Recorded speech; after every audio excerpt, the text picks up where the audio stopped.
We all want to look good, especially us women, right? But when it comes to cleanliness and sanitary conditions at nail salons, how do you really know? Could your health be at risk? Elise Coulter investigates.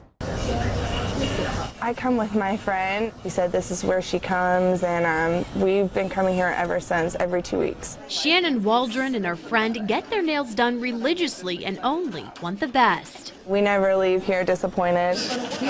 But how do you know that all you're leaving with is freshly painted nails? You always hear about stuff on the news about, them not cleaning their equipment right and people ending up with nail diseases.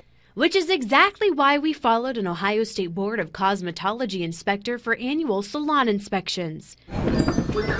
I'm Joanne with State Board, and this is Shauna. First on the list, New York Nail and Tan in Beaver Creek. The main thing that we look for is the license when we first walk in. Once those are in order, we then followed them around as they looked for any sanitary violations. For a manicuring license, it's really important that they know the proper ways to sanitize each of their implements and disinfect. They throw away anything that's porous so that they would not reuse files, buffers. How do you make sure that they're doing that? It's a matter of asking questions, basically, and following through, making sure that they're educated so that they know what they're supposed to be doing.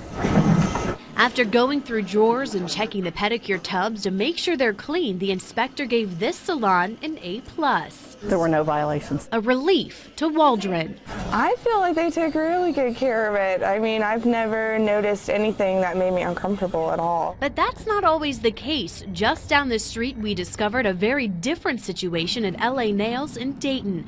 Once they let us in, the inspectors made sure the licenses were up to date and then started searching in the drawers. Can you tell if those have been used before?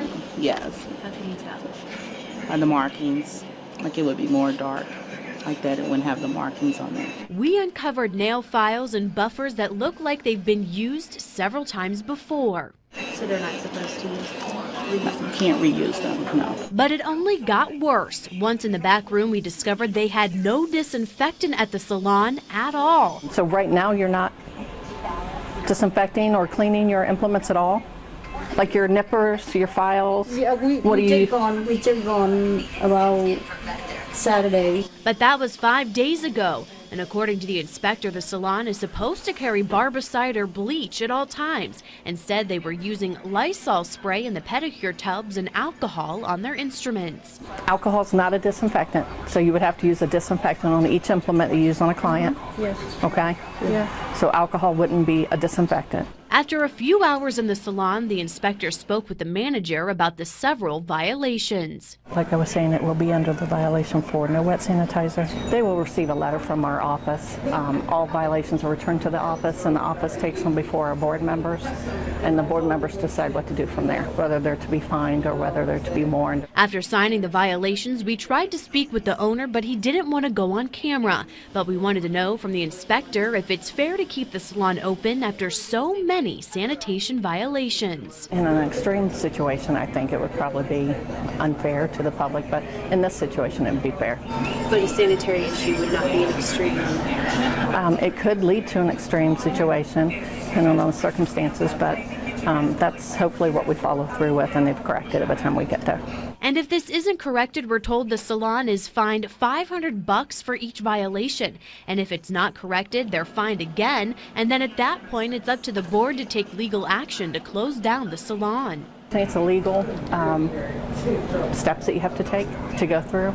They have so many chances to get it corrected.